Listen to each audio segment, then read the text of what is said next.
ನಮಸ್ಕಾರ ಎಲ್ರಿಗೂ. ಮುಂಗಾರು ಹಂಗಾಮಿನಲ್ಲಿ ನಮ್ಮ ರೈತರು ಬೆಳೆದಿರುವಂಥ ಬೆಳೆ ಅತಿವೃಷ್ಟಿಯಿಂದಾಗಿ ಬೆಳೆಹಾನಿ ಅಥವಾ ಬೆಳೆ ನಷ್ಟ ಆಗಿತ್ತು. ಬೆಳೆಹಾನಿ ಅಥವಾ ಬೆಳೆ ನಷ್ಟ ಆಗಿರುವಂಥ ರೈತರಿಗೆ ಗುಡ್ ನ್ಯೂಸ್ ಅಂತ ಹೇಳ್ಬೋದು. ರಾಜ್ಯ ಸರ್ಕಾರದ ಕಡೆಯಿಂದ ಹೆಚ್ಚುವರಿಯಾಗಿ 1,033 ಕೋಟಿ 60 ಲಕ್ಷ ಬೆಳೆ ಪರಿಹಾರ ವಿತರಣೆಗೆ ಮಾನ್ಯ ಮುಖ್ಯಮಂತ್ರಿಗಳು ಚಾಲನೆಯನ್ನ ನೀಡಿದ್ದಾರೆ. ರೈತರು ತಮ್ಮ ಒಂದು ಖಾತೆಗೆ ನೇರವಾಗಿ ಡಿಬಿಟಿಯ ಮೂಲಕ ಬೆಳೆ ಪರಿಹಾರದ ಹಣವನ್ನು ಕೂಡ ಪಡೆಯಬಹುದಾಗಿರುತ್ತೆ. ರೈತರು ಬೆಳೆ ಪರಿಹಾರದ ಹಣವನ್ನಾಗಿ ಕೇಂದ್ರ ಸರ್ಕಾರದ ಕಡೆಯಿಂದ ಮತ್ತು ರಾಜ್ಯ ಸರ್ಕಾರದ ಕಡೆಯಿಂದ ಪಡೆಯಬಹುದಾಗಿರುತ್ತೆ. ಕೇಂದ್ರ ಸರ್ಕಾರದ ಕಡೆಯಿಂದ ಸಿಗುವಂತ ಪರಿಹಾರಕ್ಕೆ NDRF ಅಂತ ಹೇಳ್ತಾರೆ. ರಾಜ್ಯ ಸರ್ಕಾರದ ಕಡೆಯಿಂದ ಸಿಗುವಂತ ಪರಿಹಾರಕ್ಕೆ SDRF ಅಂತ ಹೇಳ್ತಾರೆ. ಇವಾಗ SDRF ಅಥವಾ ರಾಜ್ಯ ಸರ್ಕಾರದ ಕಡೆಯಿಂದ ಬೆಳೆ ಪರಿಹಾರದ ಹಣವನ್ನು ಬಿಡುಗಡೆ ಮಾಡಿದ್ದಾರೆ. ರಾಜ್ಯ ಸರ್ಕಾರದ ಕಡೆಯಿಂದ 1,033 ಕೋಟಿ 60 ಲಕ್ಷ ರೂಪಾಯಿ ಹಣವನ್ನು ಬೆಳೆ ಪರಿಹಾರವಾಗಿ ರೈತರ ಬ್ಯಾಂಕ್ ಖಾತೆಗೆ ನೇರವಾಗಿ ಡಿಬಿಟಿಯ ಮೂಲಕ ಜಮಾವಣೆ ಮಾಡಲು ಶುರು ಮಾಡಿರುವಂತದ್ದು. ಸನ್ಮಾನ್ಯ ಮುಖ್ಯಮಂತ್ರಿಗಳು ಮತ್ತು ಕಂದಾಯ ಸಚಿವರು ಬೆಳೆ ಪರಿಹಾರ ವಿತರಣೆಗೆ ಚಾಲನೆ ನೀಡಿರುವ ವಿಡಿಯೋ ಕೂಡ ನಿಮಗೆ ಇಲ್ಲಿ ತೋರಿಸ್ತಾ ಇದ್ದೀನಿ. ಈ ಒಂದು ವಿಡಿಯೋನ ಸಂಪೂರ್ಣವಾಗಿ ನೋಡಿ. ಯಾವ ಜಿಲ್ಲೆಗಳಿಗೆ ಬೆಳೆ ಪರಿಹಾರದ ಹಣವನ್ನು ಬಿಡುಗಡೆ ಮಾಡಲಾಗಿದೆ ಅಂತ ನೀವು ಸಂಪೂರ್ಣವಾಗಿ ಮಾಹಿತಿನ ಕೂಡ ತಿಳಿದುಕೊಳ್ಳಬಹುದಾಗಿರುತ್ತೆ. ಇವತ್ತು 1,033 ಕೋಟಿ ಸರ್ಕಾರ ಹೆಚ್ಚುವರಿಯಾಗಿ ಏನು ಕೊಡ್ತಾ ಇದೆ ಅದನ್ನ ಡಿಬಿಟಿ ಮೂಲಕ ರೈತರ ಅಕೌಂಟ್ಗಳಿಗೆ ತಲುಪಿಸ್ತಕ್ಕಂಥ ಕೆಲಸ ಮಾಡ್ತಾ ಇದ್ದೀವಿ. ಅದನ್ನ ಒಂದು ಬಟನ್ ಒತ್ತೋದ್ರ ಮೂಲಕ ಕೊಡ್ತಕ್ಕಂಥ ಕೆಲಸ, ಅದನ್ನ ನಿಮಗೆ ತಿಳಿಸೋಣ, ರೈತರಿಗೆ ಒಟ್ಟಿಗೆ ಕೊಡ್ತಾ ಇರೋದ್ರಿಂದ ನಿಮಗೆಲ್ಲ ತಿಳಿಸೋಣ ಅಂತೇಳಿ ನಿಮ್ಮ ಮೂಲಕ ರೈತರಿಗೆ ತಿಳಿಸೋಣ. ಅದಕ್ಕೆ ಡಿಸಿಗಳು ರೈತರು ಎಲ್ಲರೂ ಕೂಡ ಇದ್ದಾರೆ. ಅವ್ರ ಮೂಲಕ ತಲುಪಿಸ್ತಕ್ಕಂಥ ಕೆಲಸ ಮಾಡ್ತಾ ಇದ್ದೀವಿ. ಸೊ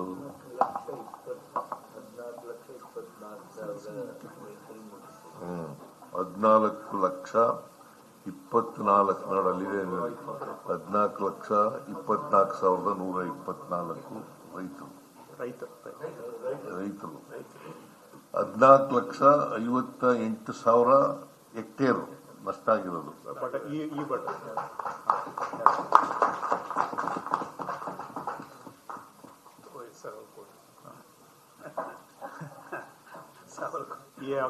ಈ ಅಮೌಂಟ್ ಎಲ್ಲ ಆಲ್ರೆಡಿ ಜಿಲ್ಲಾಧಿಕಾರಿಗಳ ಅಕೌಂಟ್ ಅಲ್ಲಿ ಇದೆ. ಈಗ CM ಇನ್ಸ್ಟ್ರಕ್ಷನ್ ಮೇಲೆ ಅವರು they are the disbursement officers.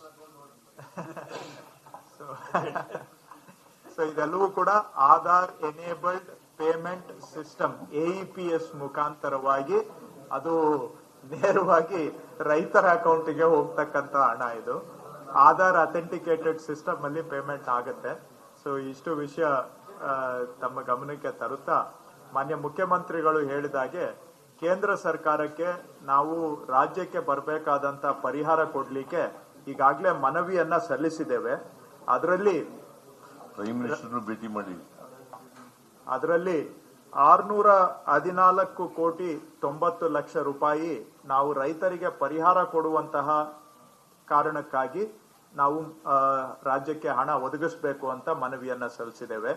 ಅದಲ್ಲದೆ ಇನ್ನೊಂದು ಮನವಿಯನ್ನ ಸಲ್ಲಿಸಿ ರಾಜ್ಯದಲ್ಲಿ ಸುಮಾರು 3,455 ಕೋಟಿಯಷ್ಟು ಆಸ್ತಿ ಪಾಸ್ತಿ ಹಾನಿ ಆಗಿದೆ. ಆದ್ರೆ ಅಷ್ಟು ಹಣ ಅವರು ನಾವು ಕೇಳಲಿಕ್ಕೆ ಆಗೋದಿಲ್ಲ, ಯಾಕಂದ್ರೆ ನಾರ್ಮ್ಸ್ ಪ್ರಕಾರ ನಾವು ಕೇಳಬೇಕಾಗತ್ತೆ.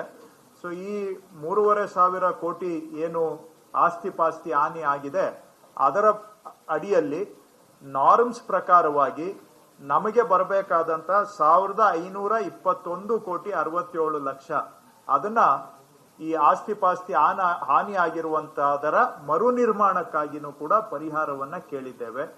ಸೊ 1,521 ಕೋಟಿ ರಿಕವರಿ ಅಂಡ್ ರೀಕನ್ಸ್ಟ್ರಕ್ಷನ್ಗೆ, 614 ಕೋಟಿ ರೈತರಿಗೆ ಪರಿಹಾರ ಕೊಡ್ಲಿಕ್ಕೆ ಈ ಒಂದು ಮನವಿಯನ್ನ ನಾವು ಈಗಾಗಲೇ ಕೇಂದ್ರ ಸರ್ಕಾರಕ್ಕೆ ಸಲ್ಲಿಸಿದ್ದೇವೆ. ಕೃಷಿ ಮಂತ್ರಾಲಯದ ಒಬ್ಬ ಅಧಿಕಾರಿಗಳ ಅಧ್ಯಕ್ಷತೆಯಲ್ಲಿ ಒಂದು IMCT ಇಂಟರ್ ಮಿನಿಸ್ಟೇರಿಯಲ್ ಕನ್ಸಲ್ಟೇಟಿವ್ ಟೀಮ್ ಅನ್ನ ಈಗಾಗಲೇ ರಚಿಸಿದ್ದಾರೆ. ಅವರು ರಾಜ್ಯಕ್ಕೆ ಮುಂದಿನ ದಿನಗಳಲ್ಲಿ ಭೇಟಿ ಕೊಡ್ತಾರೆ ಸದ್ಯದಲ್ಲಿ ಅಂತ ನಾವು ನಿರೀಕ್ಷೆ ಇಟ್ಕೊಂಡಿದ್ದೇವೆ. ಮಾನ್ಯ ಮುಖ್ಯಮಂತ್ರಿಗಳು ಹೇಳಿದಾಗೆ ಅವರು ನಮ್ಮ ಮನವಿಯನ್ನ ಪರಿಗಣಿಸಿ ರಾಜ್ಯಕ್ಕೆ ನ್ಯಾಯಸಮ್ಮತವಾಗಿ ಕಾನೂನು ಪ್ರಕಾರವಾಗಿ ಬರಬೇಕಾದಂತಹ ಪರಿಹಾರವನ್ನ ಆದಷ್ಟು ಶೀಘ್ರವಾಗಿ ಕೇಂದ್ರ ಸರ್ಕಾರ ಒದಗಿಸಿಕೊಟ್ಟು ಈ ಮಳೆ ಹಾನಿಯಿಂದ ನಾವು ಸಂಪೂರ್ಣವಾಗಿ ರಿಕವರಿ ಆಗ್ಲಿಕ್ಕೆ ಅವರ ಕರ್ತವ್ಯವನ್ನ ಅವರು ನಿಭಾಯಿಸ್ತಾರೆ ಅಂತ ನಾವು ನಂಬಿದ್ದೇವೆ. ಹಿಂದೆ ಹೋದ ಬಾರಿ ಬರ ಬಂದಾಗ ನಾವು ಮನವಿಯನ್ನ ಕೊಟ್ಟು ಮಾನ್ಯ ಪ್ರಧಾನಮಂತ್ರಿಗಳನ್ನೇ ಮುಖ್ಯಮಂತ್ರಿಗಳು ಭೇಟಿ ಮಾಡಿ ಮಾನ್ಯ ಗೃಹ ಸಚಿವರನ್ನ ಭೇಟಿ ಮಾಡಿದ್ರು ಆ ಸಂದರ್ಭದಲ್ಲಿ ಯಾವುದು ಪರಿಹಾರ ನಮಗೆ ಬರಲಿಲ್ಲ. ಕೊನೆಗೆ ಅನಿವಾರ್ಯವಾಗಿ ದೇಶದ ಇತಿಹಾಸದಲ್ಲಿ ಮೊದಲನೇ ಬಾರಿಗೆ ಕರ್ನಾಟಕ ಸರ್ಕಾರ ಮುಖ್ಯಮಂತ್ರಿಗಳ ಸೂಚನೆ ಮೇರೆಗೆ ನಾವು ಸುಪ್ರೀಂ ಕೋರ್ಟ್ನ ಮೆಟ್ಟಿಲನ್ನ ಏರಿ ಕಾನೂನು ಹೋರಾಟವನ್ನ ಮಾಡಿ ನಮ್ಮ ಪರಿಹಾರವನ್ನ ತೆಗೆದುಕೊಳ್ಬೇಕಾಗಿ ಬಂತು 2023-24ನೇ ಸಾಲಿನಲ್ಲಿ. ಬಾರಿ ಆ ರೀತಿ ಪರಿಸ್ಥಿತಿ ಆಗೋದಿಲ್ಲ.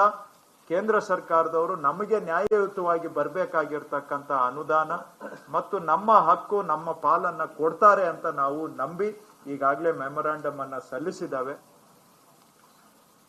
ಈ ಸಾರಿ ರಾಜ್ಯದಲ್ಲಿ ಅತಿವೃಷ್ಟಿಯಾಗಿದೆ.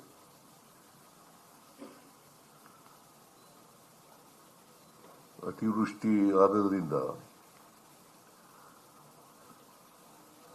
ಸುಮಾರು 14.5 ಲಕ್ಷ ಹೆಕ್ಟೇರ್ ಪ್ರದೇಶದಲ್ಲಿ ಬೆಳೆ ಹಾನಿಯಾಗಿದೆ.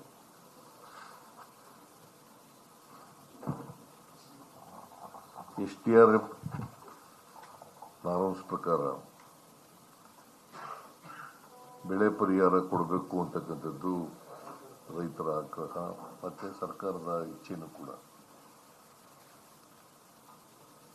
ನಾನು ಕಲಬುರಗಿ ಡಿವಿಷನ್ಗೆ ಹೋಗಿದ್ದೆ, ಬೀದರ್ಗೆ ಹೋಗಿದ್ದೆ, ಮತ್ತೆ ಯಾದಗಿರಿಗೆ ಹೋಗಿದ್ದೆ, 3-4 ಜಿಲ್ಲೆಗಳಿಗೆ ಹೋಗಿದ್ದೆ. ಆ ಜಿಲ್ಲೆಗಳಲ್ಲಿ ಹೆಚ್ಚು ಬೆಳೆ ಹಾನಿಯಾಗಿದ್ದಂಥ ಪ್ರದೇಶಗಳು ಸುಮಾರು ಉತ್ತರ ಕರ್ನಾಟಕದಲ್ಲೇ ಹೆಚ್ಚು ಬೆಳೆ ಹಾನಿಯಾಗಿರ್ತಕ್ಕಂಥದ್ದು. ಮೆಕ್ಕೆಜೋಳ, ಕಬ್ಬು, ತೊಗರಿ, ಹೆಸರು ಈ ತರದ ಪ್ರಮುಖ ಬೆಳೆಗಳು ಬೆಳೆ ನಷ್ಟ ಆಗಿತ್ತು. ನಾನು ಕೃಷ್ಣ ಬೈರೇಗೌಡ ಮತ್ತೆ ಅಲ್ಲಿದ್ದ ಮಂತ್ರಿ ಡಿಸ್ಟ್ರಿಕ್ಟ್ ಇನ್ಚಾರ್ಜ್ ಮಿನಿಸ್ಟರ್ಗಳು ಅವರೆಲ್ಲರೂ ಕೂಡ ಇದ್ರು ಅಲ್ಲಿ. ಹಾಗಾಗಿ ಬೆಳೆ ವೀಕ್ಷಣೆ ಮಾಡ್ತಕ್ಕಂಥದ್ದು ನಾನು ವೈಮಾನಿಕ ಸಮೀಕ್ಷೆಯನ್ನ ಮಾಡಿದೆ. ರೈತರು ಪಾಪ ಬೆಳೆ ಹಾಕಿ ಒಳ್ಳೆ ಮಳೆ ಆದರೂ ಕೂಡ ಹೆಚ್ಚು ಮಳೆ ಆದ್ರಿಂದ ನಷ್ಟಕ್ಕೊಳಗಾಗಬೇಕಾದಂಥ ಪರಿಸ್ಥಿತಿ ನಿರ್ಮಾಣ ಆಯಿತು. ಅದಕ್ಕೆ ನಾವು ಕೇಂದ್ರ ಸರ್ಕಾರಕ್ಕೂ ಮನವಿ ಕೊಟ್ಟಿದ್ದೀವಿ. ಕೇಂದ್ರ ಸರ್ಕಾರದವರು ಅವರು ಒಂದು ಟೀಮನ್ನು ಕಳಿಸ್ತೀವಿ ಅಂತ ಹೇಳಿದ್ದಾರೆ. ಆ ಟೀಮ್ ಕಳಿಸಿ ಅವರು ವರದಿ ಕೊಟ್ಟು ಪರಿಹಾರ ಕೊಡ್ತಾರೆ ಅಂತಕ್ಕಂಥ ನಿರೀಕ್ಷೆ ಇದೆ. ಅಲ್ಲಿವರೆಗೆ ಕಾಯೋದು ಬೇಡ ಅಂತೇಳಿ ನಮ್ಮ ರಾಜ್ಯ ಸರ್ಕಾರದಿಂದಲೇ SDRF ಫಂಡ್ ಕೊಡಬೇಕು ಅಂತ ತೀರ್ಮಾನ ಮಾಡಿತು. ಸುಮಾರು 2,200 ಚಿಲ್ಲರೆ ಕೋಟಿ SDRF 1,218 ಕೋಟಿ SDRF ಫಂಡ್ ಮತ್ತೆ 1,033 ಕೋಟಿ ರಾಜ್ಯ ಸರ್ಕಾರದ್ದು ಹೆಚ್ಚುವರಿಯಾಗಿ ಕೊಡ್ತಾ ಇರ್ತಕ್ಕಂಥದ್ದು. ಈಗ ಫಾರ್ ಎಕ್ಸಾಂಪಲ್ ಕುಸ್ಕಿ ಜಮೀನಿಗೆ 8,500 ರೂಪಾಯಿ ಇದ್ರೆ ನಾವು 8,500 ಕೊಡ್ತಾ ಇದ್ದೀವಿ. ಒಂದು ಹೆಕ್ಟೇರ್ ಪ್ರದೇಶಕ್ಕೆ ಕುಸ್ಕಿ ಜಮೀನಾದ್ರೆ 8,500 ಪ್ಲಸ್ 8,500 ಒಟ್ಟು 17,000 ರೂಪಾಯಿ ಒಂದು ಹೆಕ್ಟೇರ್ಗೆ ಸಿಗುತ್ತೆ ರೈತರಿಗೆ. ಒಂದು ಹೆಕ್ಟೇರ್ಗೆ 17,000 ಕುಸ್ಕಿ ಜಮೀನಾದ್ರೆ. ನೀರಾವರಿ ಜಮೀನಾದ್ರೆ 17,000 SDRF ಫಂಡ್ ಪ್ರಕಾರ ಪ್ಲಸ್ 8,500 ಅಂದರೆ 25,500 ರೂಪಾಯಿಗಳು ಸಿಗುತ್ತೆ.